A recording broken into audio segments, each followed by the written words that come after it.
मृत्यू आणि जीवन या दोन टोकाच्या सीमेवर उभ्या असलेल्या एका जीवासाठी सर्वज्ञ श्री चक्रधर स्वामी कसे बनले जीवनदाता ही कथा फक्त एका सश्याची नाही तर जीवनातील सर्वात मोठ्या धड्याची आहे. एक ससा मरणाच्या भीतीने जीवनाच्या आकांताने धावत आला आणि थेट स्वामींच्या कुशीत शिरला. मागून शिकारी ओरडत आला, महाराज हा ससा माझी शिकार आहे, तुम्हाला परत द्या. पण स्वामी म्हणाले, हा ससा आम्हाला शरण आला आहे आणि शरण आलेल्याचा त्याग आम्ही कधीच करणार नाही.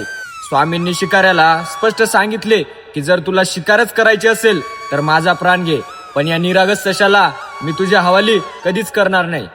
मित्रांनो, त्या दिवशी फक्त एका सशाचा जीव वाचला नाही तर एका शिकाऱ्यातल्या क्रूरतेचा अंत झाला. स्वामींनी शिकवलं की कुणाचा जीव घेण्यापेक्षा कुणाचे प्राण वाचवणं हे खूप पुण्य आहे.